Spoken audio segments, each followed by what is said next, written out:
everybody, welcome to At America. Back again with me, Aninda, one of the guests here in At America, and we welcome our audience joining us online. We hope you're doing well and staying safe at home. If you're new here, At America is the U.S. Embassy's American Center, and our mission is to provide a space for young Indonesians to learn more about the United States. On this event, we'll be discussing about protect your ideas and inventions. But before we begin, how about we spice things up a little bit with a trivia? The question for today is it true or false copyrights, trademarks, patents, and trade secret law are ways to protect one's ideas and inventions? Well, let us know your answer on our social media because in the end of the event, we'll do a live shout out for those of you who can guess the answer correctly. Other than that, don't forget to take a selfie and tag at America's Instagram account. Without further ado, now I'd like to invite Ibu Tamra Greg, a Digital Economy Officer of US Embassy Jakarta. Ibu Tamra, the time is yours. Selamat sore. It's a pleasure to join you to celebrate World Intellectual Property Day 2022. Each year, the U.S. Embassy and the government of Indonesia foster interaction among Indonesia's creative community. World Intellectual Property Day is another opportunity to find out how IP rights can support innovators, help transform their ideas into reality, generate income, create jobs, and positively impact the world around us. This year's theme, IP and Youth Innovation for a Better Future, is timely. We continue to recover from COVID-19 pandemic, and we look for ways to support the next generation of storytellers and visionaries throughout the Asia Pacific by protecting their intellectual property. Across the globe, young people are stepping up to innovative challenges, using their energy and ingenuity, curiosity, and creativity to steer a course towards a better future. I have personally witnessed Indonesia's youngest innovators' great potential and vast economic opportunities. With nearly half of Indonesians under the age of 35, youth are an incredible and largely untapped source for Indonesia. As Southeast Asia's largest economy and one of the world's most diverse countries, both in terms of biodiversity and cultural diversity, youth are expected to continue to drive the value of Indonesia's creative economy, currently estimated to be more than $130 million.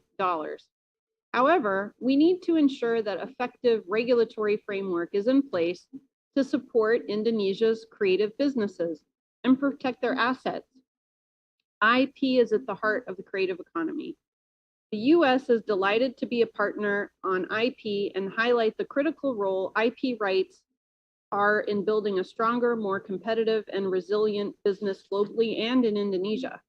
So what is intellectual property? You'll hear more from our experts later in the program, but basically intellectual property refers to creations of the mind, such as inventions, literary and artistic works, designs, symbols, names, images, all which are used in commerce. And these are assets. They have a worth and value, which is why IP is protected by law. For example, patents, copyrights, and trademarks, which enable people to earn recognition or financial benefit from what they invent or create. Without protecting IP, just like we protect our other business assets, for example, creators and innovators don't have an incentive. Since many of you on today's program are creators, you should continue to learn more about intellectual property. And there are several resources, including those from Indonesia's own Directorate General of Intellectual Property. I would also like to appeal to everyone participating today not to purchase illegal or counterfeit goods. When you purchase illegal or counterfeit goods, you contribute to crime rings, and these goods could also be harmful or substandard. Genuine products support our legitimate businesses and our creative economy. So thank you very much for inviting me here today. I look forward to hearing more from our expert panel. Thank you. Thank you so much for the warm remarks, Bu Tamra. Now, please welcome our moderator for today, Narendra Pawaka, a radio announcer and singer. Mas Narendra, the time is yours. Thank you, Ninda. Hello everybody, thank you juga Bu Tamra untuk introduction-nya. Welcome to Protect Your Ideas and Invention. Selamat sore yang lagi live di Zoom, Facebook Live, Periscope dan juga Twitter, YouTube, Instagram Live-nya semua at America. I hope you're doing well today. Kita sambil ngabuburit, hari ini kita akan belajar tentang IP and everything in between. My name is Eda. Kalau biasanya nemenin lo semua di Prambors Radio jam 8 sampai jam 12 malam ya di night shift. Hari Sabtu Minggu biasanya diajak sama tim At America dan juga Bro Faisal untuk nge-moderate. Dan hari ini gue juga sebenarnya tertarik banget sebagai musisi juga yang harus melek soal IP dan juga aset musik itu harus diapain sebenarnya sebagai musisi. Pengen belajar juga sama expertnya. So today kita akan membawa dua kakak-kakak nih yang sudah expert. Yang pertama adalah, let me introduce it to you. Ada Kak Yudi, he is a dual qualified attorney in the USA and Indonesia. Off counsel at Maulana and Partners law firm, an Indonesian law firm dedicated to providing legal services to foreign and Indonesian clients. Lecturer of law at President University. Previously worked at the Indonesian Parliament as special staff. Dan juga Doctor of Jurisprudence, JD from Indiana University, USA. Menyapa dulu untuk Kak Yudi. Apa kabar hari ini? How's your day so far, Kak Yudi? Halo, Kak Yudi. It's going even better now. Thank you, Narendra, for asking. How are you today? I'm good. Gue senang banget bisa ngobrol sama salah satu alumni Indiana University, Kak Yudi, karena kebetulan bokap gue dulu juga kuliahnya di sana. Jadi no way, go Hoosiers. Go Indiana. Okay. Buat bokap ya. Siap. Nice to have you today, Kak Yudi. And the next one would be, kita bakal ngobrol nanti barengan sama Kak Fia. Kak Fia is a journalist and alum of 2016 YSEALI Academic Fellow. Currently a TV journalist at Kompas TV Surabaya, a professional journalist with expertise in intellectual property protections, alum of the 2016 YSEALI Academic Fellowship at the University of Massachusetts, USA, passionate about advocacy for disability rights, education, and health issues. Halo Kak Fia, apa kabar hari ini? How's your day so far, Kak Fia? Halo Narenda, terima kasih. Alhamdulillah baik. Gimana kabar kamu? Nice to meet you anyway. Nice to meet you too. Aku sehat, aku siap untuk belajar dari kalian berdua, kakak-kakak, Kak Fia sama Kak Yudi. Oke, buat Kak Fia nanti bakal presentasi di sesi kedua. Yang pertama kita dengerin dulu untuk Kak Yudi. Waktu dan tempat dipersilahkan untuk memulai presentasi di awal sesi hari ini. Silakan Kak Yudi, go for it. Thank you, Eda. Hello everyone, so I'm just gonna try to share my screen now and try to make it more easy. Since I'm also a lecturer, I don't want to make it feel like a lecture here. So it's purely informational for you to actually have information regarding the intellectual property in general. Let me just share my screen really quick.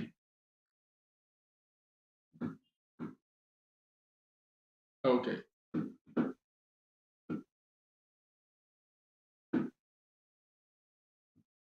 Can you guys see the screen? Okay, it's working. So the topic for today is protecting your ideas. So when you're trying to protect your ideas, we're talking the realm of intellectual property, and in the realm of intellectual property, there's a lot of things that we cover. But among other things, there's 4 main idea in intellectual property that you mostly would encounter. But before we move on, there's some disclaimer that I have actually to I actually have to let you guys know that this presentation and any discussion that follow are intended for educational and informational purposes only. Hence, nothing of this should be interpreted as legal advice. This presentation are intended to help a person to understand, which means the participants to understand the area of law, to ask the right questions with attorney of their choice, and is not intended to as a substitution for professional legal advice, and does not create an attorney-client relationship. Moving on, Black Law's dictionary defines the intellectual property as commercially valuable product of human intellect. The keywords here from the Black's Law, remember this is not a law, this is the dictionary regarding all the law terminology in the United States. It's commercially valuable product of human intellect. So it's coming from human intellect and it's valuable, commercial, in a concrete or abstract, such as copyrightable work, could be protectable trademark, and a patentable invention or trade secret. So what is intellectual property? So it's the creations of the mind. We encounter a lot of talking every day, talking about property, your house, your car, your bikes, your pen, your shirts, all of them are properties. The question is, what is intellectual property? It's the same thing, something that's valuable that you can actually own, created from the mind.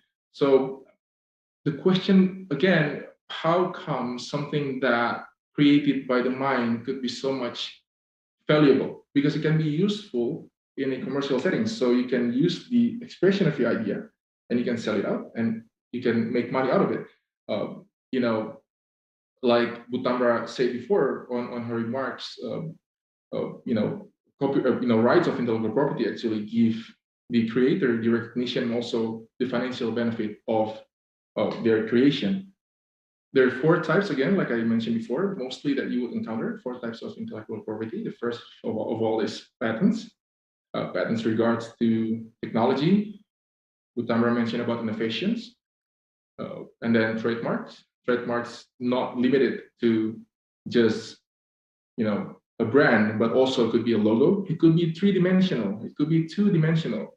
It could be a combination of logo. It could be with wordings. It could be anything that you can actually see. That's trademarks. Copyrights. It's gonna be really interesting because I know that Kafia is a journalist.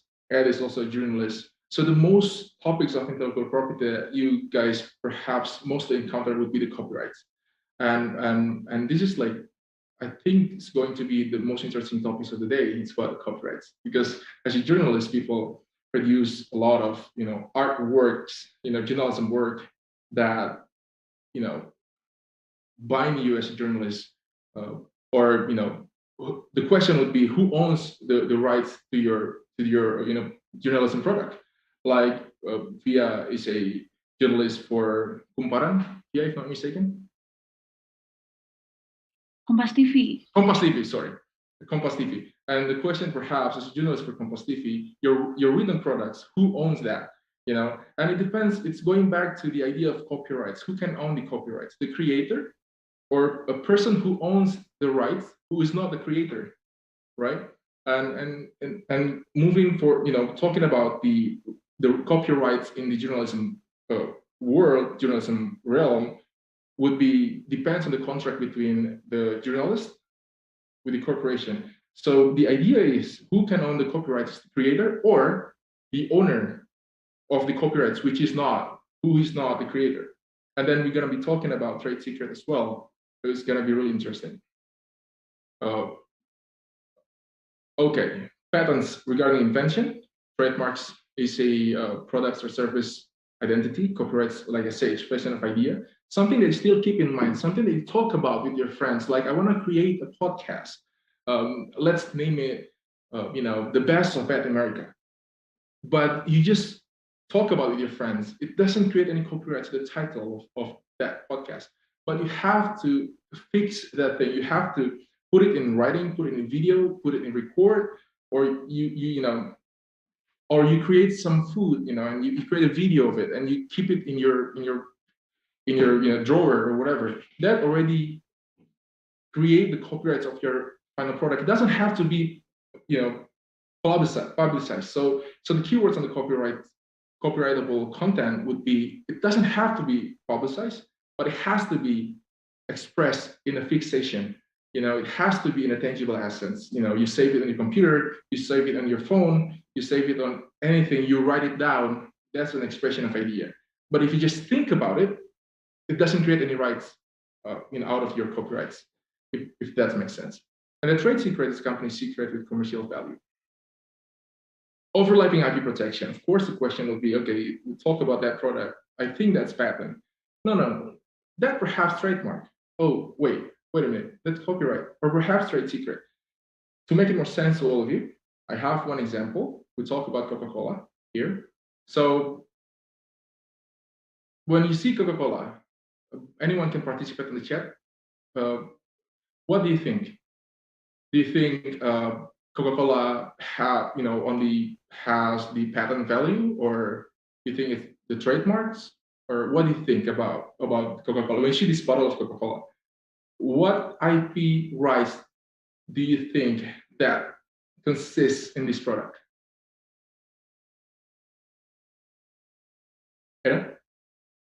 The slogan I think always Coca-Cola itu dipatenin nggak sih motonya? Gimana Kak Yudi? Well, always Coca-Cola will be the trademarks, because the slogan is also could be a trademark. I forgot to mention it before. So it could be a logo, it could be the font of Coca-Cola, and it's the brand. So the jargon, right? The slogan. But thank you. The trademarks, of course, part of it. Do you think that they have any other thing of IP realm on this bottle? What do you think about patent? When you see the bottle, it's actually patented. The way Coca-Cola have that bottle, similar to the way Aqua has it, but Aqua, it's an industrial design. So it's different with what Coca-Cola has. What Coca-Cola has is the bottle, which has been patented. So it's easy to hold. And then other things than patents in Coca-Cola would be, let me remember, well, it's the trademarks, it's the patent, it's a trade secret, the formula of how to create the taste of Coca-Cola. And the question would be, why don't they put it in patent, right? Because when you put something in patent, when you file your patent registration, your formula become known to everyone, right? Everyone can access that. Even though when you file your patent registration, you don't put in details, but I mean, people will know and people will be able to reverse engineer everything that you have. And also under patent, patent law has a period of time that can be protected. So until a certain amount of years, and then things become public domain, everyone can do it. But because Coca-Cola keep the formula of creating the Coca-Cola, they keep it a trade secret. They can have it forever. So that's kind of tricky when we talk about IP protection. So people, the idea of creating this IP rights is actually to protect, give recognition, and give financial benefit to the owner, to the creator. But in some extent, people don't really need to file for that, for, again, the financial benefit reason. So they try to avoid to file for patent to protect their formula. Another thing, KFC. KFC also has the formula, how to create the chicken, the fried chicken, using a certain amount of, flour and all stuff. And why don't they patent this recipe, this formula? The same reason, because once they patent it, they will be having a certain amount of period until it becomes public domain, and people can use that. Well, nowadays you can have fried chicken all over anywhere in Jakarta. Every 101 kilometers you will find another fried chicken, and you find another fried chicken, and it will perhaps taste almost like KFC. But why don't KFC do anything about it? Because when KFC try to protect their IPs and they try to litigate this case and say that you're trying to create something that actually ours, then they have to prove it. And the way they have to prove it is by showing the court and the public basically the formula. They don't want to do it. So KFC is going to be like, okay, they taste the same, but they're not ours and they're not as good as us, as ours.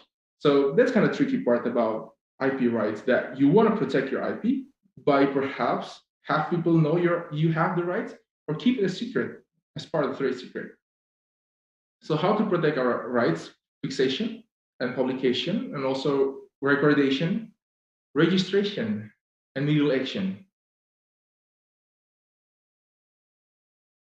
Another thing, how to protect our rights: filing a report to police, or as a criminal legal action, and also file a compensation lawsuit through commercial court, filing a cancellation lawsuit through commercial court. One of the cases that we recently won, perhaps a month or two ago, is about Bon Cabe. I believe that most of you already have heard about Bon Cabe.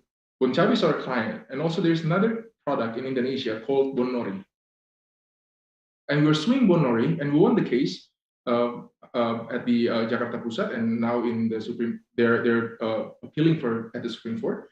But we won the case based on the logic of this is a brand well known by people, and the other party using the Bon Nori names sometimes create a misperception in the for the consumer, because consumer thought that Bon Nori is actually the same product as Bon Cabe, and it creates damages. And that's other thing. Okay, so when you look at this presentation slide, you see the picture of the rock, right? It's copyrighted, of course, posted on his Instagram.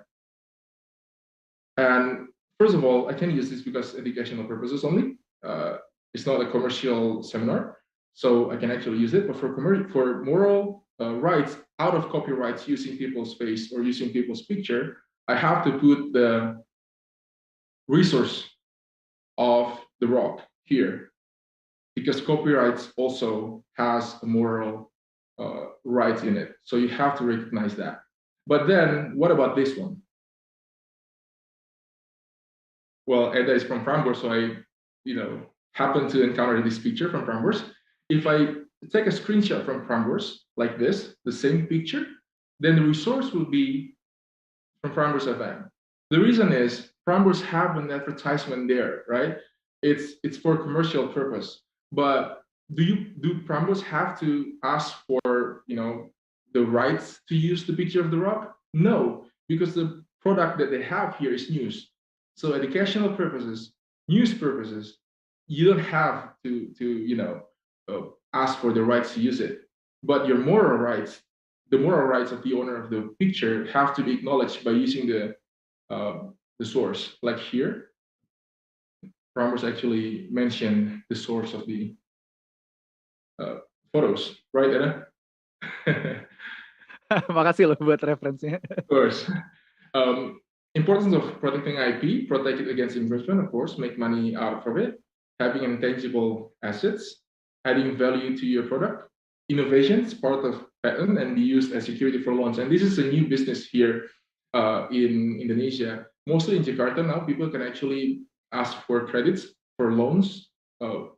Big corporation actually ask for loans. One of our clients, one of the top 10 banks in Indonesia, consult with us because one of their big creditor tried to get a loan by using their intellectual property rights. And it's become very, very common in Indonesia now. And would you like to know more? Of course, we have a book produced by some of our partners in our office, and it's called Hak Kekayaan Intelektual, and it's really, really fruitful books for you to know more about this. I think that's for me for now, Eda, and looking forward to hear from Kak Fia and also discussion class. Thank you. Yes, thank you so much, Kak Yudi, untuk presentasinya. That is the first segment. And don't forget, semuanya ikutan live. Hari ini bisa ikutan untuk ask questions di kolom chat. So on the last segment, we're going to have a question and answer topics dari Kak Yudi sama Kak Fia. So please do chat all of your questions di kolom chat. And now let's continue with the second talks. Ini barengan sama Kak Fia. Kak Fia, are you ready? Go for it, Kak Fia. Okay, thank you, Eda. Well, let me share my presentation. Wait.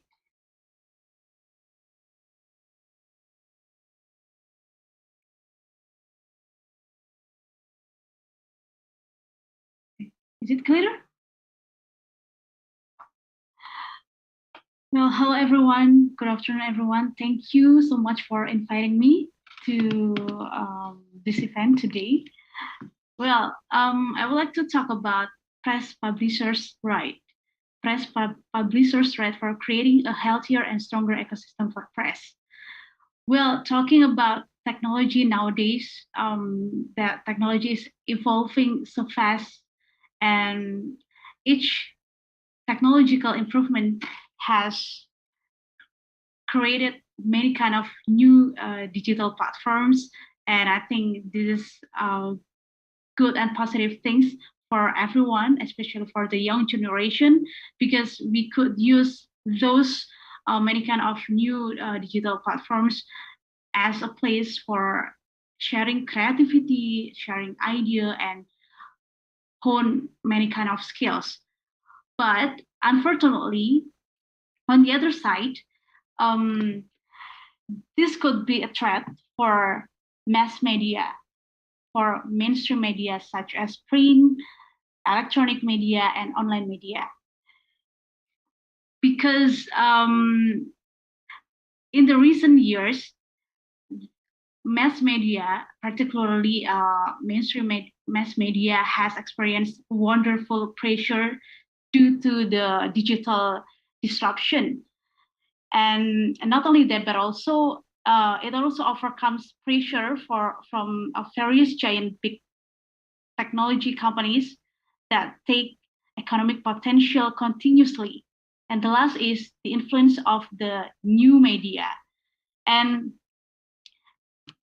it makes many kind of problems because of those changes which just happen quickly, which just happen drastically, and yeah, those changes make many kind of problems. The first problem is there are a lot of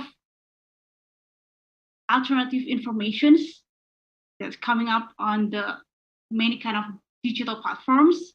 And the second one is there is a lot of information just want to get more likes, just want to get more shares and views, and yeah, anything.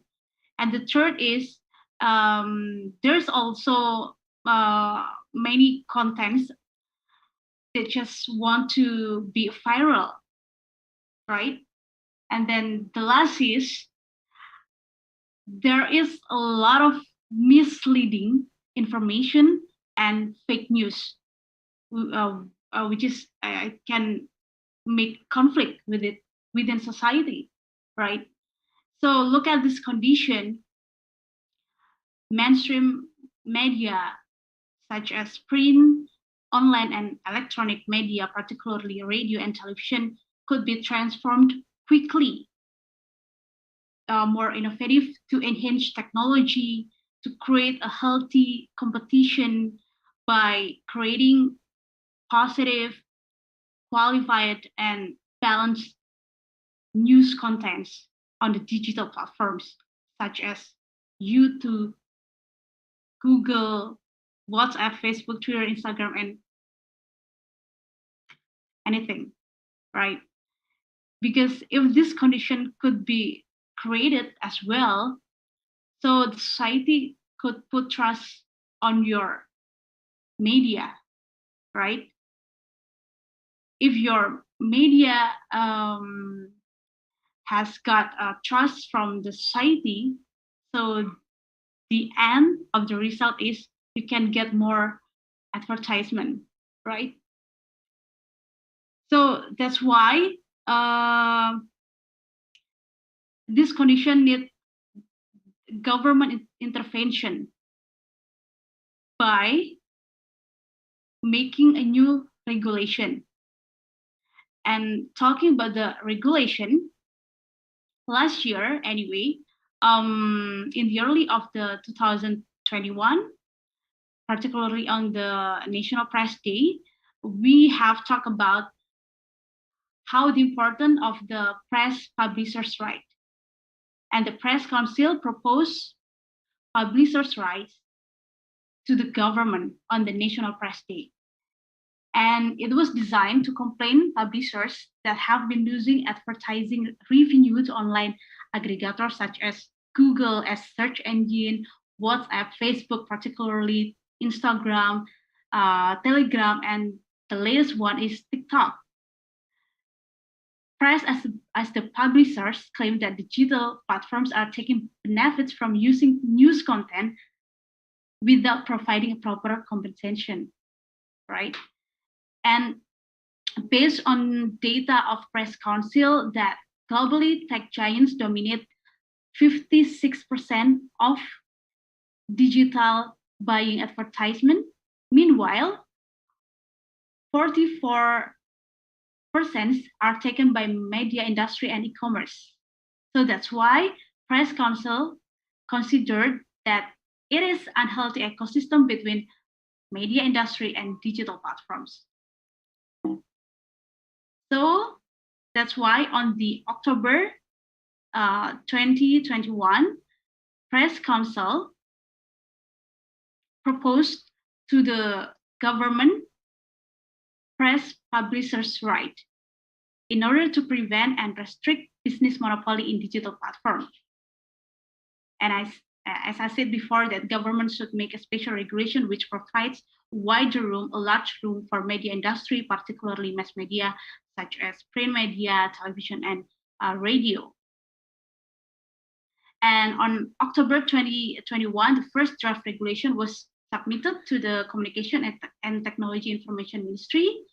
And on the February 2022, exactly on the National Press Day, President Joko Widodo has expressed his support to the first draft regulation that would make news aggregators on digital platform pay publisher for displayed content. So yeah, it means that our president agree that this kind of regulation should be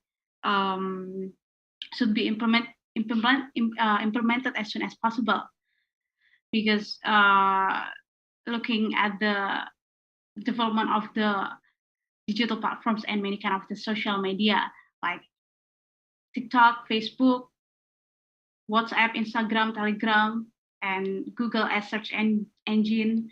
And as we can see that on TikTok particularly, there is many people, right, just take news content from the official account of the mass media, for example, official account of Kompas TV, and then they re-edit and upload to their personal account.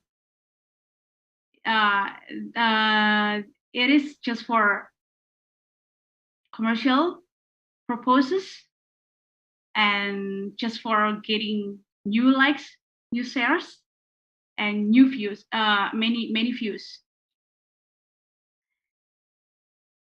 So that's why our government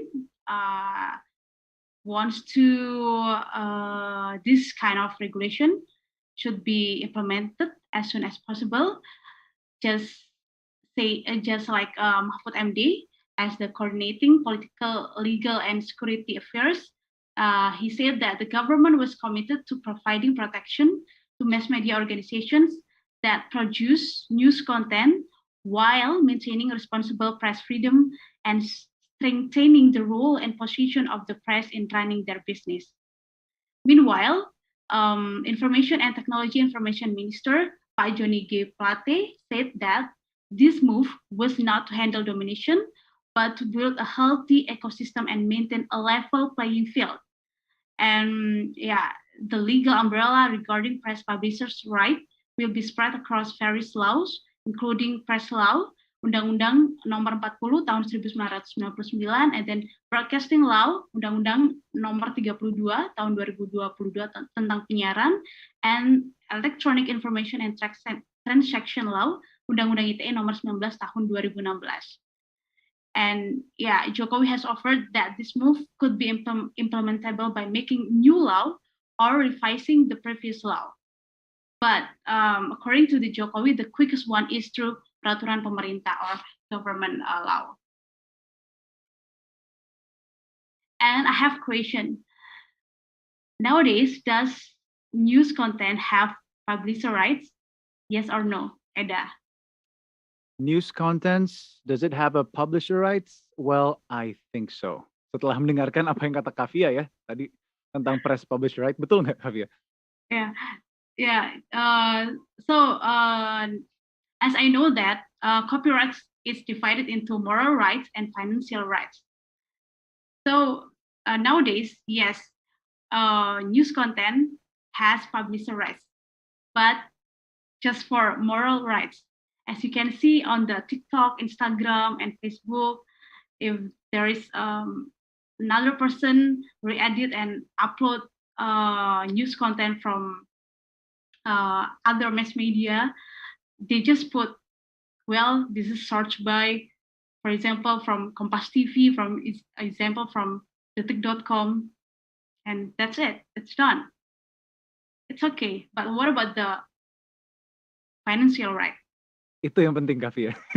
No, there is no financial right. Nggak ada Jadi ya kalau ternyata. itu nggak ada hak ekonomi yang diberikan gitu loh ke content creator atau orang yang membuat berita tersebut atau artikel tersebut. Justru malah yang dapat itu adalah orang yang re-edit dan juga re-upload berita tersebut. Oke, Seperti itu. a quick question though. Menurut Kavia, adil nggak jadinya kayak gitu? Harusnya ada nggak financial rights-nya Kavia? Dan kalau misalnya harus ada, kapan mestinya ada gitu di Indonesia? Jadi there is no fair compensation, so that's why karena itulah kenapa akhirnya pemerintah sejak tahun kemarin itu mendorong adanya regulasi publisher rights for news content creator, particularly for mass media itself. Karena ya itu tadi untuk membuat sebuah ekosistem yang lebih sehat, kompetisi yang lebih sehat dan fair untuk masalah financial right. Nice. Ya. Nah, jadi itu juga sudah diatur di pasal 43, jadi bisa dibaca. Jadi dengan kita hanya we just put search by for example from Prambors or from detik.com, well it's okay. Ini tidak melanggar gitu. Karena sudah diatur juga dalam pasal 43 Undang-Undang Hak Cipta. Mungkin Mas Yudi nanti bisa koreksi ya Mas ya kalau saya salah. Cuman setahu saya selama ini adalah dengan kita hanya mencantumkan source dari mana, it's okay gitu. I totally agree. Iya, ya. Terus juga kemudian juga di pasal 48 juga dijelaskan juga seperti itu. Jadi itulah kenapa we really need as a journalist we really need a special regulation for news content. Dan itu juga sebenarnya sudah dilakukan juga di beberapa negara yang lain. And the first country is Australia anyway, News Media Bargaining Code. Jadi di Australia sendiri itu sudah diterapkan sejak tahun kemarin, bahkan hingga saat ini juga, tentang News Media Bargaining Code. Jadi di situ all mass media companies should be registered first, and then news aggregators such as Facebook and Google should pay all news contents to that mass media company.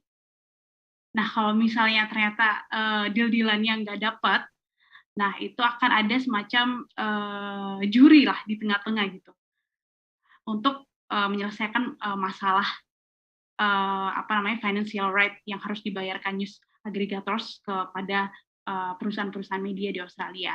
Nah, kemudian di United States pun juga sebenarnya juga ada juga, dan saat ini masih setahu saya saat ini masih dalam proses pembahasan.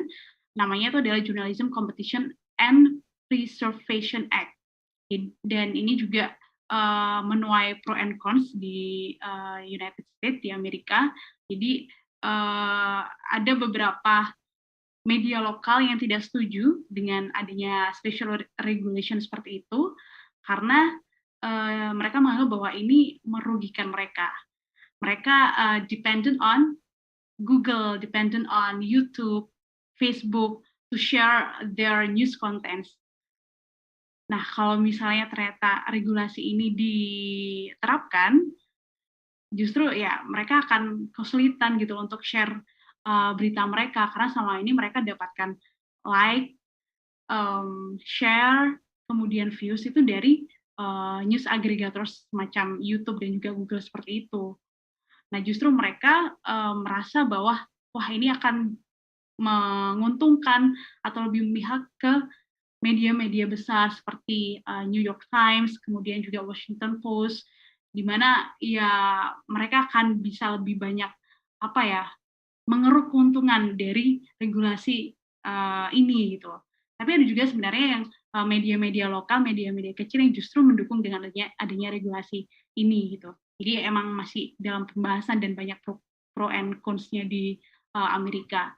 Kemudian ada juga Europe, itu juga tahun 2019 mereka juga sudah mulai, they have just discussed about this regulation, namanya itu adalah Directive on Copyright in the Digital Single Market. Kemudian di Asia sudah ada South Korea yang juga sudah mulai membahas hal ini sejak tahun 2019 yang lalu, kalau tidak salah, dan namanya itu adalah Telecommunication Business Act. So I think publisher right for press product for journalism, it's very important, and I hope that it could implement as soon as possible in Indonesia. Thank you. Okay, nice talks. It's an eye-opener talks. Makasih Kavia ya tentang press publisher rights ini. Gue juga baru nyadar ternyata ada juga yang kayak gini ya. Oke, tadi juga udah belajar sama Kak Yudi tentang teori copyrights and everything about intellectual property. Jadi fine balance nih kayaknya talks hari ini. Dan itu langsung leads us to question hari ini. Hari ini akan aku mix aja ya dari sharing session sama question. Siapa tahu ada yang pengen nanya setelah gue bacain satu question dari Rahmat. Boleh kita bertanya, kita ambil Rahmat ya hari ini ya. Rahmat bertanya di Zoom, yang pengen bertanya di Facebook silahkan, on Twitter juga diundang, Instagram and YouTube @America. But first things first, ini ada Rahmat. Hi Bom katanya, kayaknya ini panggilannya Kak Yudi ya. Thank you for your explanation. I want to ask about the photo of the product which has special sign or style, but other people try to imitate or copying the style of photo of my product. It is pretty annoying. Can I sue the imitator? What can I do to protect my special style of photo product? Thanks in advance for your enlightenment, katanya gitu. Enlightenment loh Kak Yudi. Sangat berwawasan nih pembahasan hari ini. Silakan buat Kak Yudi membalas Rahmat.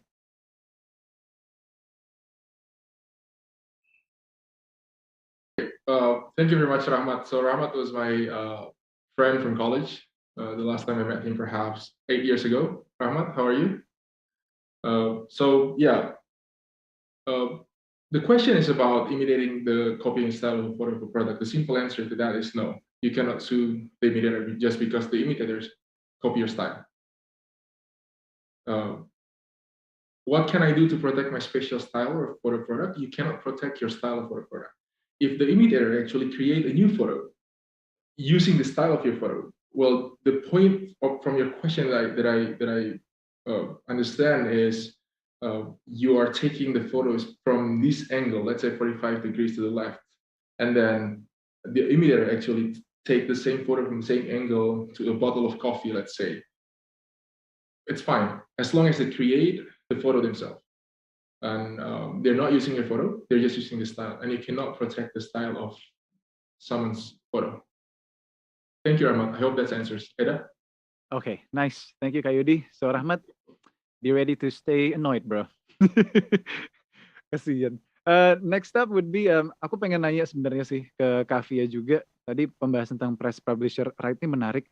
Jadi Kavia, kalau misalnya banyak yang pengen bikin, let's say, akun-akun startup media di akun sosial medianya gitu kan, itu sebaiknya first things first, mereka harus membuat patternnya dulu.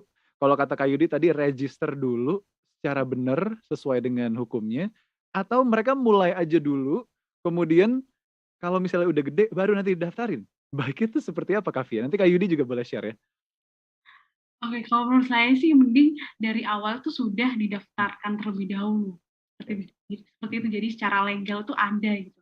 Nah, baru kemudian ya kalau sudah terdaftar secara hukum, ya baru kalian bisa create something new, create apapun itu yang konten-konten yang sifatnya positif gitu. Dan itu akan lebih lebih enak, lebih tenang gitu, nggak memikirkan, aduh ini sesuai nggak sih hukum gitu, melanggar hukum nggak sih gitu kan. Jadi lebih enak, oh ya aku bisa buat konten ini dan aku juga sudah ada landasan hukumnya nih gitu. Jadi ya menurut saya sih dari awal itu lebih baik sudah harus register lah, sudah harus mendaftarkan terlebih dahulu seperti itu. Oh gitu ya Kavia. Aduh, aku jadi merasa bersalah karena dulu 2017 I was building this podcast barengan sama partner, namanya adalah Duo Bujang Podcast. Nah, at that time, ya aku pernah lihat deh. Iya. Dengar. Iya kan? At that time, I didn't knew kalau ternyata itu bakal menjadi sesuatu yang serius. Tadinya kan ya sebagai kaula muda gitu ya udah mulai aja dulu lah, bikin-bikin dulu. tiba-tiba ternyata banyak klien yang mulai percaya nih.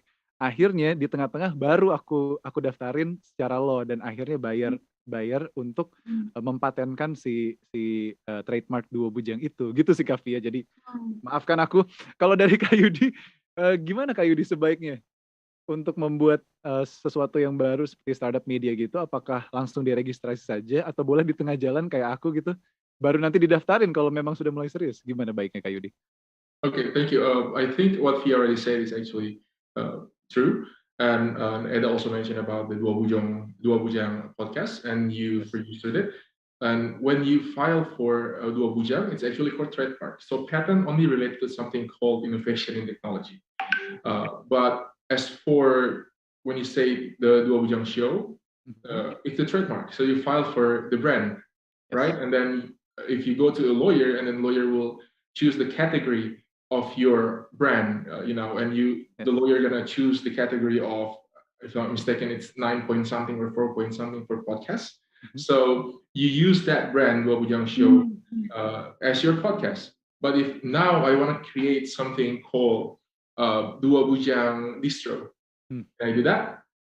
As long as you only file in that category of podcast, I can create that Dua Bujang. But that's actually tricky though, because it becomes, known by people. You can actually say that that's trademark under yours and create commercial value to me, and it's debatable. You can actually sue me for that as well. But the problem here, when people start their business, they don't have money to file for a patent if it's in technology, or they don't have money to file for trademarks for the brand. And when other people, then this is just an example, Kopi Kenangan, but it's not true. It's just analogical. Kopi Kenangan, let's say they never filed a patent before. Anyway, by the way, they are the biggest, I believe, unicorn now coffee shop in Southeast Asia. Let's say they never file a patent, they never file trademarks for Kopi Kenangan, and then they become so big, and people cannot comprehend how a coffee shop become a big unicorn. And now a new person comes and they want to file for the trademarks for the brand of Kopi Kenangan, just because Kopi Kenangan forgot to file their trademarks. Indonesia using the first to file system. Can they do that? They might file for the trademarks, but then Kopi Kenangan will say that, hey, we forgot to file the trademarks, but the consumer already know us. We are, basically famous, and you can ask for cancellation from that thing. So force to file has become not really strict anymore, just because you are famous. So now, if Kak Eda forgot to file for the Dua Bujang show, and then let's say I'm filing right now for Dua Bujang show as my own, you actually can file for cancellation, saying that you're famous, your show are famous, and the way I'm filing for that Dua Bujang show as my own is it's not a good faith, action of mine, if that makes sense. Yeah. Thank you very much. It is. Thank you Kak Yudi untuk penjelasannya. Now that you mention it, sudah pernah juga terjadi seperti itu, dan aku file buat cancellation ke dia, dan akhirnya dia juga. Jadi ada yang bikin juga brand Dua Bujang, cuman akhirnya sorry udah dipakai duluan. Oh ya oke, maaf ya Kak gitu. Iya, emang ada kayak nyelamatin brandnya itu, makanya kenapa dari awal itu paling tidak harus daftarkan terlebih dahulu, karena kayak sayang banget kan, udah punya ide, udah jalan nih, udah bikin konten, terus ternyata di tengah-tengah ada yang duplikat gitu kan, Dua Bujang gitu. Iya. Jadi kayak useless akhirnya. Useless bener. Oke, nice to know tapi lebih tenang setelah belajar hari ini. Next question would be, it's a long one, so Kak Yudi semoga siap ya. Ini buat Kak Yudi, firstly, dari Arisa di Zoom. Hi Yudi, firstly, very inspiring outgrowth of career, very inspiring. My question would be, we all know that here in Indonesia, there's a lot of replica products from a very well-known brand, such as bags and shoes, and it's highly demanded by the consumers. So how was the implementation of this IP regulation? Will the consumer who bought those replica products be considered breaking the law? Any interesting cases related to this, Kak Yudi? Wah, bagus. KW-KWan nih ya, silakan Kak Yudi. So here's the thing, when you mention replica, do you actually use the famous brand, or do the sellers actually use other brands that looks like that? You have Air Jordan and you have Jordan, using U, not O, and those kind of things. If you're talking about the replica and talking about the industrial design, and then the seller in Indonesia actually filed the industrial design to Directorate General Kekayaan Haki, Dirjen Haki, then you can actually file to go against that replicator, so-called replicator, because the replicator tried to file industrial design that already exists before. And about consumer, can consumer be criminalized, or can consumer be penalized in the private matter as well? The answer is no, because consumer was considered as a good faith buyer, and they're not breaking any law. I hope that answers. Thank you Kak Yudi for the answer buat Arisa. Next up would be di Instagram. Ini ada Ninda yang bertanya ke Kavi, I think bisa menjawab yang satu ini. What is the law on using someone's song to promote a product as it common on TikTok? Nah, itu gimana tuh Kavi ya? Hukumnya menggunakan lagu orang untuk ngepromosiin sebuah produk di sebuah media sosial. Iya, disebutnya adalah TikTok. Nah, mungkin kalau sejauh ini, kalau saya lihat, selama dia mencantumkan judul lagu dan juga penyanyinya siapa gitu, it's okay sih. Karena nggak tahu ya Mas Widi, setahu saya selama ini belum ada regulasi yang mengatur bahwa kalau misalnya kita menggunakan lagu orang lain untuk konten gitu kan, apalagi untuk commercial purpose gitu kan, untuk endorse atau apapun itu sebuah pelanggaran hak cipta gitu. Jadi ya yang saya tahu selama ini adalah bahwa selama kita put search on your digital platform, on your personal account, ini dari mana search-nya, penyanyi siapa, judul lagunya siapa, judul lagunya apa gitu, it's okay. Nah, mungkin bisa menambahkan Mas. Boleh Kak Yudi kalau mau menambahkan? Just like what Fia already said, that if it's commercialized, that you have to acknowledge the source of the song. Like in Instagram, when you put a song, you can actually see on the top corner of your screen that who's the singer and where's the song coming from. But when you choose a song coming from the platform like Instagram or TikTok, the platform already take care of it. So you're less likely going to violate any copyright violation here. Yes, and as we all know, di TikTok ataupun Instagram mereka juga sudah mencantumkan ya, kalau membuat konten di atasnya pasti di atas kiri ada nama musisi dan juga the title of the song itself.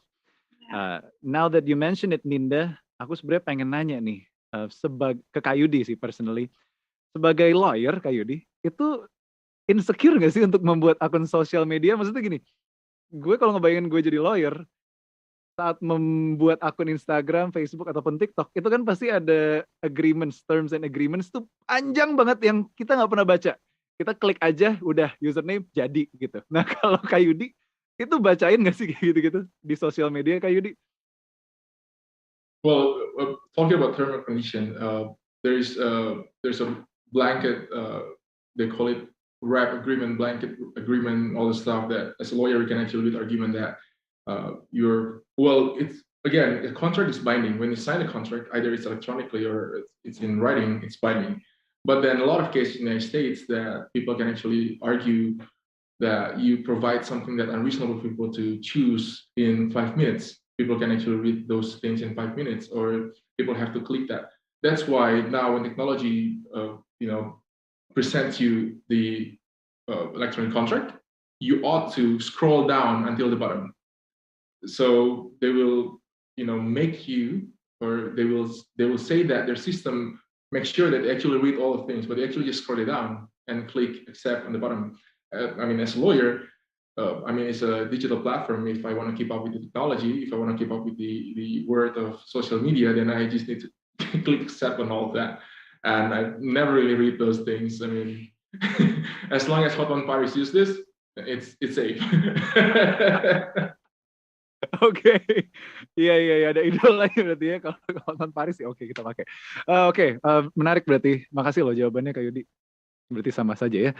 Next one would be dari Zoom. Ini ada Budi Liman bertanya ke Kak Yudi sama Kak Via. Hi Yudi and Via. How do you think IP for crypto products such as NFT products can be managed? Oke. Siapa dulu mau jawab? Kavia kayaknya udah siap. Oh, sambil stretching tuh. Silakan Kavia. Pertanyaan yang luar biasa ya. Luar IP, biasa. crypto, and NFT. Silakan Kavia. Luar biasa sulitnya ya.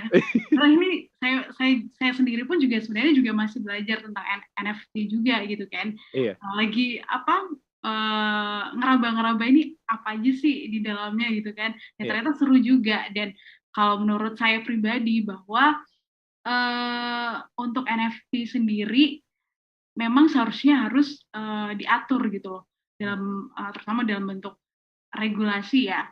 Karena kalau menurut saya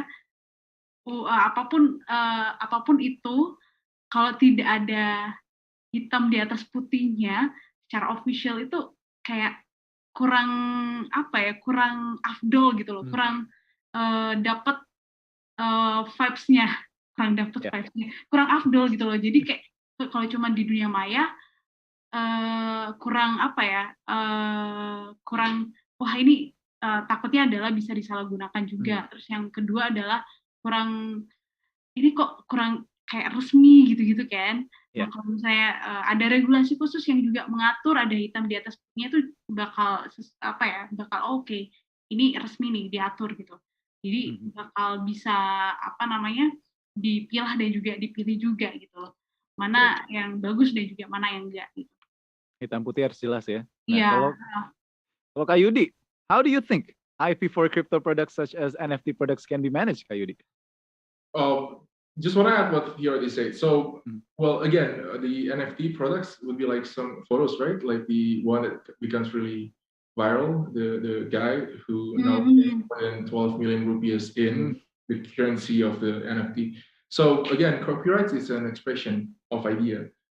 Your photo is actually an expression of idea. They put it in the NFT files. There's two different things here that we want to talk about. First of all, the NFT is a platform, and the content of NFT is not a thing. So even though in Indonesia NFT hasn't been regulated really well in Indonesia, but the product that they put, the photo that they put in the NFT platform is actually protected by the copyright law. So as simple as that. So the photo they put in there, you have the rights. Your rights are protected in terms of right. Thank you. All right.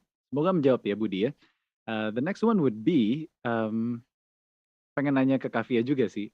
How important is, tadi Kak Yudi sempat mention haki ya. How important is haki as a practitioner who works as a journalist sih, Kavia sebenarnya? Berapa penting kah haki di dunia jurnalisme? Sangat penting sekali ya Eda ya. Dan tadi juga Mas Yudi udah menyinggung juga bahwa copyright ini sebenarnya milik siapa? Milik perusahaan-kah? Atau milik jurnalis yang menulis-kah? Atau seperti apa?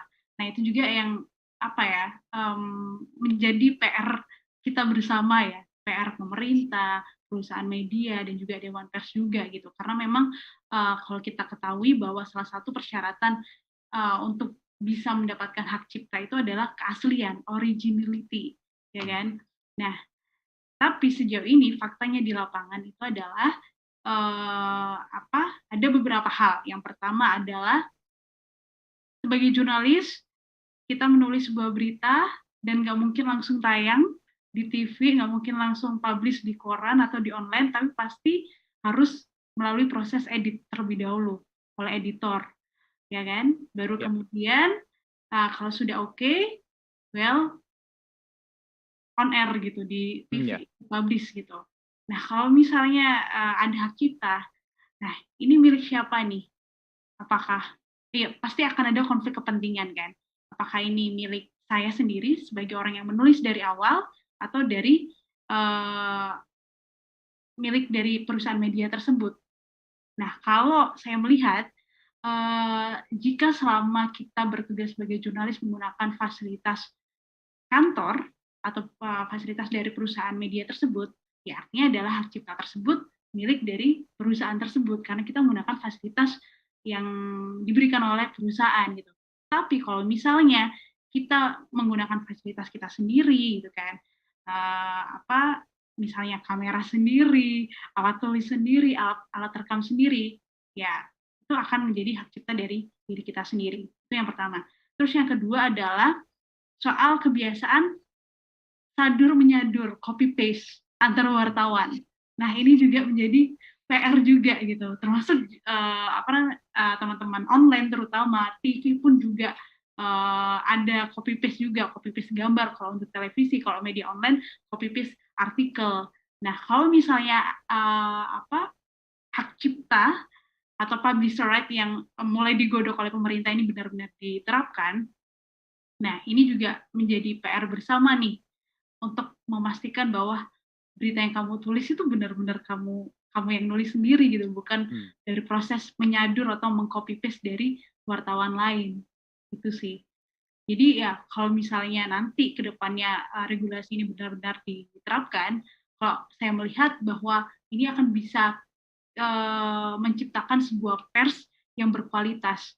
Karena pasti juga akan teman-teman itu akan yaudah deh saya nulis sendiri aja gitu. Karena kalau misalnya nanti tayang ternyata kena hak cipta terus kita diminta untuk bayar ya kan, harus memenuhi financial right, ya sudah gitu, pasti nanti perusahaan akan menegur orang yang nulis, wah kamu copy paste ya dari wartawan lain gitu. Jadi bakal berlomba-lomba untuk menciptakan sebuah artikel, sebuah berita yang berkualitas. Nah kalau misalnya pers berkualitas, pasti masyarakat akan lebih cerdas dan akan melihat sebuah masalah itu dari berbagai sudut pandang gitu. Jujur ya, aku selama ini tuh masih baca koran. Wow. Serius. Jadi kayak teman-teman yang umurnya sama kayak aku, kayak kaget. Kamu masih baca koran, Vi? Yes, I still do. I still do reading newspaper. Why? Karena menurut saya koran itu artikel-artikel yang ditulis koran itu balance. Jadi pasti ada kayak dari sudut pandang yang pro, terus ada juga sudut pandang yang kontra seperti apa. Nah itu jadi satu artikel, ya kan. Beda kalau misalnya online pasti akan dipecah-pecah kan. Jadi satu berita, satu angle berita gitu. Terus nanti kalau mau angle yang lain, pengen tahu pendapat dari orang yang kontra misalnya seperti itu, ya kamu harus search lagi gitu kan, harus lagi cari lagi gitu kan. Nah itu kan secara tidak langsung juga membuat membuat pola pikir kita juga kan. Iya betul. Nah itu sih makanya kenapa I still do reading newspaper until right now. Menarik, masih langganan Kompas. Oke, nice. Kalau Kak Yudi masih baca koran juga, Kak Yudi? Bercanda Kak Yudi. Aku pengen nanya juga kalau dari kacamata as a lawyer, seberapa dekat sih sama Haki, Kak Yudi? So the question about am I still reading newspaper, electronic newspaper? Yeah. Oh, nice. Yeah, electronic newspaper. Of course, Haki now become a very interesting topics for a lawyer to discuss and also for a lawyer to build their expertise in, because you perhaps already know via Kavia, Kaeda, and everyone else, the participants also know that even just the intellectual property of something could worth so much more than the most expensive house in the world. And that's crazy, and that's where we are going to, the industry of something intangible. I mean, again, copyrights can be expressed in something tangible, but the idea of the property is actually intangible. It's coming from the mindset. So as a lawyer, building an expertise in intellectual property is really important for us to keep up with the industry of also legal, and also to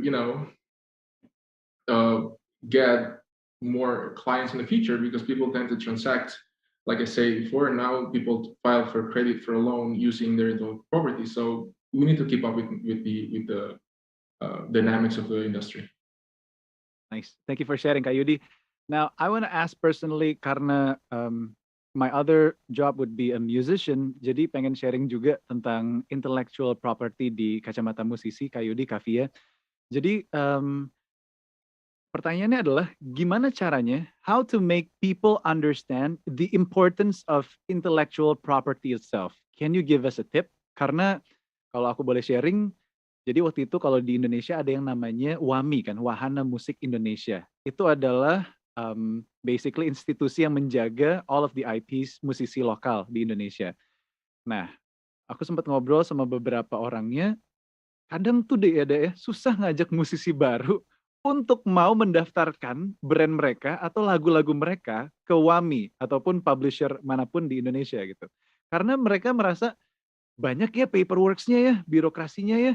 Ini satu lagu aja harus ditulis songwriter-nya berapa persen, siapa yang nge-produce, siapa yang nge-publish, siapa yang bikin lirik ini. Aduh, pusing dah gitu. Nah, the question would be, can you give us some tips about um, gimana sih supaya orang itu bisa mengerti betapa pentingnya IP?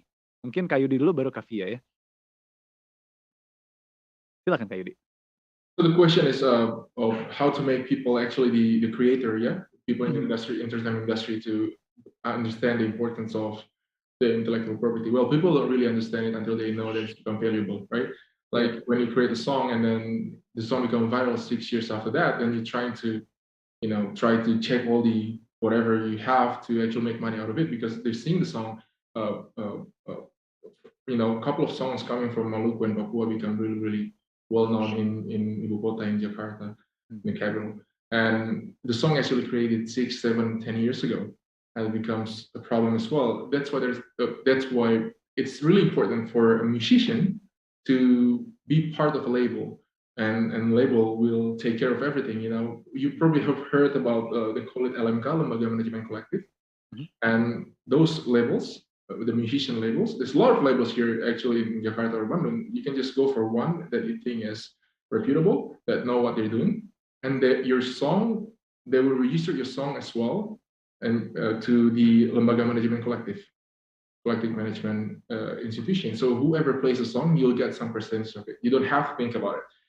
Literally, just find the right organization to become a member of it, and they'll take care of everything. I mean, you have to pay dues every now and then, but it's so much easier. Yes. Good answer. Thank you Kak Yudi for the insight. Kalau dari Kavia sendiri, untuk membuat ya let's say jurnalis lain atau media lain tuh melek akan IP tuh mulainya gimana Kavia? Kadang kan bingung ya ngomongnya harus gimana. Silakan Kavia. Gabung organisasi dan juga organisasi profesi jurnalis ya. Karena ada banyak tuh, ada Persatuan Wartawan Indonesia, kemudian juga ada aliansi jurnalis independen juga. Nah, dengan kita gabung ke organisasi-organisasi tersebut, nah akan lebih banyak informasi yang kita ketahui bahwa ternyata produk-produk jurnalistik itu harus seperti ini loh, harus hak ciptanya juga harus ada gitu. Dan kalau misalnya ada yang tidak mencantumkan sumber beritanya gitu atau nama penulisnya, nah itu ternyata itu harus seperti ini gitu. Ternyata ini termasuk misalnya pelanggaran hak cipta dan apa yang kita lakukan. Nah seperti itu sih. Jadi dengan kita berorganisasi tersebut, kita akan banyak mendapatkan informasi, insight juga. Nah kalau misalnya ternyata ada semacam konflik, ya kan, terkait tentang artikel yang kita tulis atau berita yang kita tayangkan. Nah, biasanya organisasi-organisasi profesi tersebut, terutama aliansi jurnalis independen ya, AJ Indonesia, itu akan membantu gitu untuk menyelesaikan masalah terkait tentang tulis-menulis, terutama terkait tentang produk jurnalistik tersebut. Itu sih ada. Okay, nice. Thank you for the insight juga. Nice to know Kavia ya. Another question would be, ngomongin soal study case yang menarik tentang IP gitu. Kalau dari kacamata Kak Yudi sebagai lawyer, ada nggak sih study case yang bisa kita pelajari that we can learn about IP? Seberapa pentingnya IP gitu ya. Sama dari Kavia juga nanti boleh share dari in terms of journalistic. Kalau di dunia musik mungkin yang paling seksi adalah waktu itu Taylor Swift ya. Sempat ada kasus di mana what happened to Taylor Swift adalah Taylor doesn't own her own masters, gitu kan. Jadi dia nggak bisa punya wewenang untuk membebaskan lagu ini untuk dia publish lagi gitu. Dia nggak bisa pakai lagunya sendiri untuk ditampilkan live atau gimana gitu kan. Dan akhirnya yang terjadi adalah Taylor Swift itu sempat nge-record lagi semua masternya menjadi Taylor's version. Yang akhirnya malah berimbas dengan, ternyata lagunya nomor 1 lagi di Amerika albumnya gitu kan, Taylor Swift. Nah itu kan menguntungkan ternyata buat Taylor Swift, tapi some of them enggak. Mungkin kalau di kasus di Indonesia waktu itu sempat almarhum Bung Glenn Fredly setelah keluar dari label musiknya di Indonesia, ternyata di kontraknya tidak boleh membawakan musiknya yang direkam di label itu secara live setelah keluar dari labelnya. Akhirnya Bung Glenn harus ya membuat karya sendiri dengan nama labelnya. Nah kalau di kasus mengenai IP gini yang menarik untuk dibicarakan, ada nggak sih Kak Yudi yang bisa di-share sebagai study case, dan juga Kak Fia nanti boleh share juga. Silahkan Kak Yudi. Well, thank you, Eda. So a lot of cases in Indonesia that our office actually handled sounds interesting, but I think the most thing that people can actually learn from is the case about Apple versus Samsung. So the main idea, so the main problems, the main issues there is about the pattern. Another thing, like industrial design and all the stuff related to the product, because it looks the same, using the same kind of touchscreen. But the interesting part about the case is Samsung still selling those parts to Apple. So business running in one way, and litigation and legal process running in that way. So this is two giant corporations in the world, and they're doing it. They're fighting in litigation using the law by itself. Trying to find legitimate winnings in multiple countries. While in the business side, Samsung never stopped to produce the things that used by Apple, which they know for sure this design violates the IP protection of Samsung, what Samsung has. And that's really interesting for people to know. I think that's the 2 cents for me. Alright, the study case of Apple and Samsung. Yeah. Itu menarik sih, itu menarik. Kalau dari Kak Fia, di dunia jurnalis, study case yang menarik tentang IP ada nggak sih Kak Fia? Oh, saya sih, jadi waktu itu pernah ya, Eda dan juga Mas Yudi, saya liputan di sebuah rumah sakit darurat khusus COVID-19. Dan pada saat itu sudah tidak ada pasien sama sekali. Kemudian jadi rumah sakit kosong, kemudian saya diberi kesempatan pada saat itu untuk bisa ambil gambar di dalam rumah sakit. Jadi ketika lagi banyak-banyaknya kasus COVID-19, kita sebagai jurnalis tidak diperbolehkan untuk masuk karena memang beresiko. Nah, karena pada saat itu sudah kosong, tidak ada pasien lagi, saya diberikan kesempatan untuk masuk, untuk dokumentasi, oh ternyata ini sudah kosong, benar-benar tidak ada pasien COVID-19. Wah, berarti ini ternyata kasus COVID-nya sudah mulai menurun, ya kan? Yeah. Saya ambil gambar secara detail gitu kan, dari satu ruangan ke ruangan yang lain. Udah balik ke kantor, kemudian saya edit, kemudian saya tulis beritanya terkait tentang jumlah kasus COVID-19 dan juga kapasitas tempat tidur untuk pasien COVID-19 yang sudah mulai kosong, bed occupancy rate. Nah, tayang di Kompas TV ketika itu. Nah, kemudian di kemudian hari besoknya tiba-tiba tayang di TV lain. Tayang di TV lain dengan gambar yang sama, karena pada saat itu TV yang ambil gambar itu hanyalah saya aja, sedangkan yang lainnya itu adalah teman-teman dari koran, jadi fotografer gitu. Oke. Tayang di TV lain, kaget, ini dapat gambar dari mana gitu kan. Nah ternyata ada oknum yang ternyata mengcopy gambar yang sudah saya edit tersebut di kantor, kemudian dikasih ke teman dari TV lain gitu tanpa sepengetahuan saya, jadi tanpa izin terlebih dahulu gitu kan. Jadi tiba-tiba langsung tayang di TV yang berbeda gitu. Nah, jadi agak kaget dan juga takut sebenarnya. Takutnya itu adalah kantor akan tanya, loh kok sama gitu kan gambarnya. Gitu. Takutnya adalah kantor akan, wah ini jangan-jangan kamu copy paste nih Vi gitu. Padahal sebenarnya saya sendiri yang ambil gambar gitu. Iya. Ya, jadi ya menurut saya dari situ yang wah ini emang benar-benar sih copyrights, terutama yang regulasi yang sedang diajukan oleh pemerintah itu, yang sedang digodok oleh pemerintah, benar-benar wah ini penting banget, harus segera diimplementasikan nih gitu untuk mencegah hal seperti itu. Kemudian juga ada case lain juga. Jadi mungkin Eda dan juga Mas Yudi pernah nonton di Kompas TV ketika Bu Risma sujud di kaki para dokter di Balai Kota Surabaya karena tidak bisa menangani kasus COVID-19. Nah, itu Kompas TV dapat gambar eksklusif. Karena pada situ ada teman saya waktu itu yang ambil gambar gitu kan.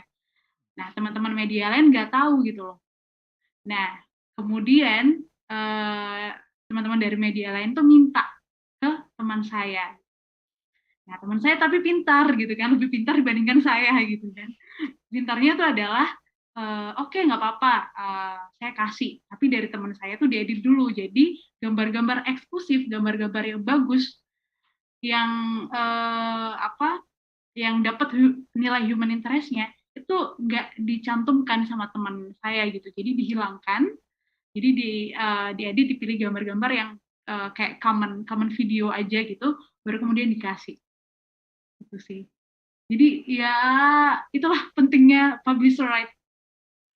Wow, makasih loh udah sharing Kavia. Here's a follow up question buat yang case yang pertama ya.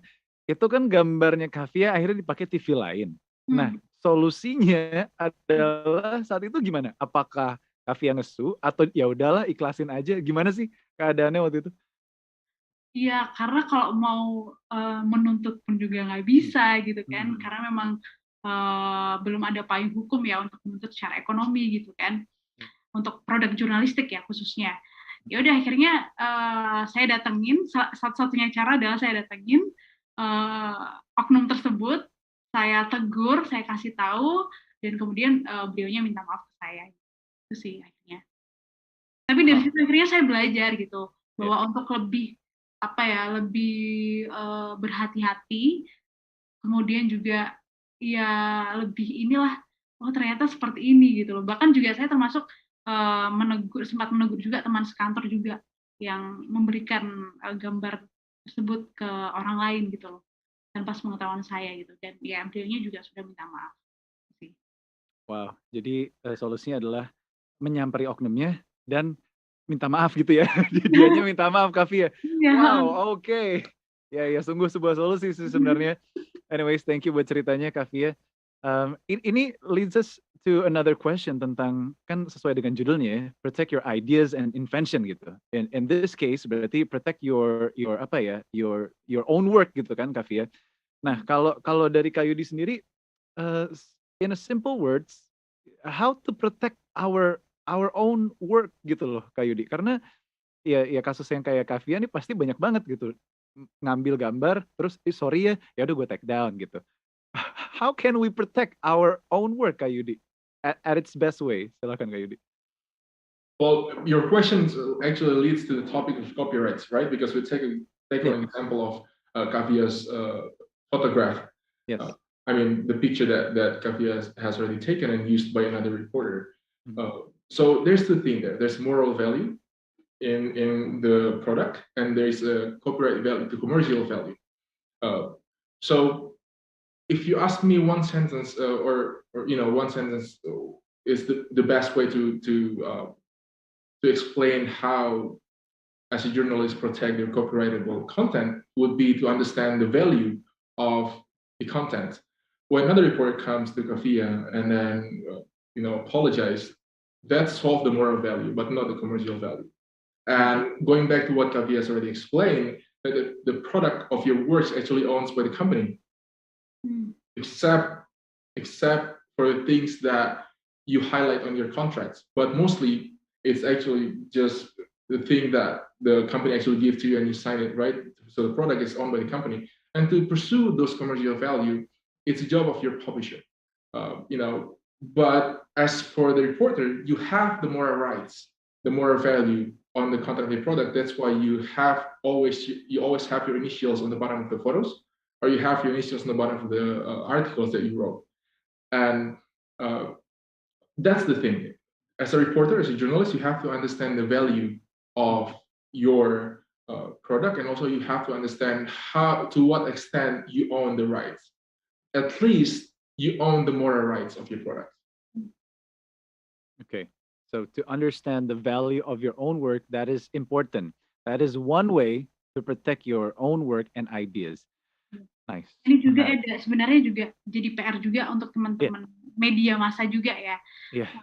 Jadi banget.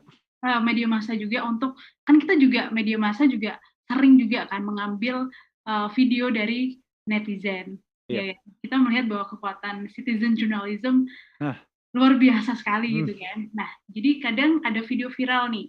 kita ambil. Yang penting kan kita sudah mencantumkan source-nya dari mana. Iya. Kan? Baru Kayak ngerjain skripsi ya. Iya, betul. Nah, kemudian source-nya dari mana, kemudian siapa yang buat video tersebut. Nah, baru kemudian kita memastikan bahwa ini benar-benar terjadi di lapangan dengan wawancara beberapa saksi mata atau beberapa narasumber. Nah, ini juga kalau misalnya nanti publisher right yang sedang digodok pemerintah ini benar-benar diimplementasikan, benar-benar dilaksanakan di sini. Nah, ini juga perlu diperhatikan dan jadi tugas dari perusahaan media juga government, apakah mereka juga akan mau memenuhi financial right atau hak ekonomi ketika perusahaan media tersebut mengambil video dari digital platform. Nah, itu juga perlu diperhatikan juga gitu kan. Jadi nggak cuman keuntungan ke kita aja gitu kan, tapi juga harus melihat bahwa kalau misalnya media mengambil video dari warga gitu kan, apakah kita juga mau tuh memenuhi hak ekonomi juga, entah itu ke platformnya tersebut atau ke warganya atau apapun itu. Nah, itu juga perlu diperhatikan juga. Itu sih, Iya. Ini ngomongin mass media emang frustrating ya, Kavia ya. Maksudnya time flies so fast, konten itu di mana-mana, jadi kita harus cepet-cepetan gitu, kadang sampai nggak memperhatikan tentang IP-nya itu sendiri ya. Iya, benar-benar. Oke, thank you buat yang dari tadi udah stay tune. Kita masih ada 4 menit lagi. So I bet this would be the very last question. Kalau misalnya belum ada tambahan lagi di Zoom, di YouTube, ataupun di platform sosial medianya at America. Lastly would be, if we're talking about nowadays the government melek tentang press publisher right, itu kan yang terjadi di bumi ini gitu. But in the future, itu kan ada yang namanya metaverse. Nah itu gimana ya untuk mempersiapkan manusianya itu saat masuk ke metaverse? Apakah nanti juga ada some sort of idea yang harus diprotect di metaverse? And gimana ya? Sepengetahuan Kak Yudi sama Kak Fia gimana kalau di IP tentang di metaverse? Ada nggak insight tentang itu Kak Yudi sama Kak Fia? Kak Yudi dulu boleh. Okay, a great question. So, metaverse and the real world is how to protect the IP protection is actually quite the same. Take an example. You guys know the GTA, the game. The game, Grand Theft Auto, yes. Right, it's actually a metaverse, right? You live in San Antonio, it's actually San Francisco, and all this stuff. They put some brands in the video as well, and the brand in the video games also protected. So put that idea into metaverse. Just the same thing. If in the metaverse you have Coca-Cola or bottle or whatever you use in the metaverse, in the visualization of metaverse, that's protected. Simple. Okay, so it starts from this world. Udah harus mulai nge-patent dan juga nge-copyright apapun yang ada di metaverse itu ya Kak Yudi berarti ya? Right, exactly. So whatever you own in the real world, you own in the metaverse. Wow, now that you mention it, jadi inget main GTA tuh ada radionya kan. Nah aku baru inget kemarin sempat ngulik-ngulik peradioan di GTA. Oh ternyata musisi-musisi seperti Tyler the Creator gitu, mereka ngasih copyrightnya ke game itu berarti ya. Gokil. Oke, nice. Kalau dari Kavia sendiri, ada nggak insight tentang metaverse dan juga IP dan juga journalism world hubungannya? Silakan Kavia. Ya, saya setuju sih sama Mas Yudi bahwa apapun itu tuh harus diprotek gitu kan. Orang di dunia nyata aja sudah diprotek gitu kan, sudah ada sudah dilindungi secara hukum, saja kadang masih konflik apalagi di dunia metaverse. Ya kan, di dunia maya yang di dunia maya yang semua orang itu bisa akses, semua orang itu bisa masuk, nggak ada batasan sama sekali. Nah, pasti harus diprotek secara hukum, harus ada regulasinya itu sih. Okay, and all of you who are here today, semoga bisa melek tentang itu. So go ahead, protect your ideas and inventions. Lastly dari Ibnu katanya, hello Ketum Yudi. Thank you for always inspiring, according to Bang Yudi, with many lawyers in Indonesia. According to Bang Yudi, who is the best lawyer in Indonesia, who is in charge of intellectual property rights. Mantap, Kak Yudi. Okay. Well, the simple answer is, I mean, a lot of lawyers know Haki, but, you know, the only person that you know perhaps me, so don't forget. Nice, Kak Yudi. You are the best. Hidup Indiana University, United States of America. Mantap. Okay, so that's it, everybody at America. I hope you're enjoying the conversation as I enjoyed it so much ya. Jadi lebih melek, lebih introspeksi lagi, dan jangan cuma modal maaf aja ya. Next up would be, I think there will be a group photo, but first let me hand it out to Anindya first. Silahkan Nindya, buat question of the day. Thank you so much for the insightful discussion. I mean, in this rapid era of technology and media, this kind of discussion is all we need, right? Again, thank you, Kak Yudi, Kak Fia, and Kak Eda for the discussion. We look forward to have you again on upcoming events. So, early in this event, we had the question of the day. The question was, is it true or false? Copyrights, trademarks, patents, and trade secret law are ways to protect one's ideas and inventions. And it's clear we heard from our talk today that the answer is true. Those are ways to protect not only the inventions, but also the inventor himself. Shout out to @Selaramat from Instagram for answering correctly. Thank you to everyone who has participated to our question of the day. Don't miss out the chance to get a live shout out from us. So, now you might be wondering, you have great ideas and you would like to have it in America? Good news, because we also would love to have you here. You can send your event proposals to us on our website at www.atamerica.or.id. Select Create a Program and go to Collaborate with us. All the event proposals will be reviewed and your event might be featured here soon. While you are on our website, don't forget to subscribe to our newsletter to get our upcoming weekly events. Well, you can also find us on social media. We are on Facebook, Twitter, and Instagram at AT America. You can get fun content, giveaways, and so much more. Also, subscribe to our YouTube channel. Again, thanks for joining us. My name is Aninda, and have a good weekend, everyone. Bye bye.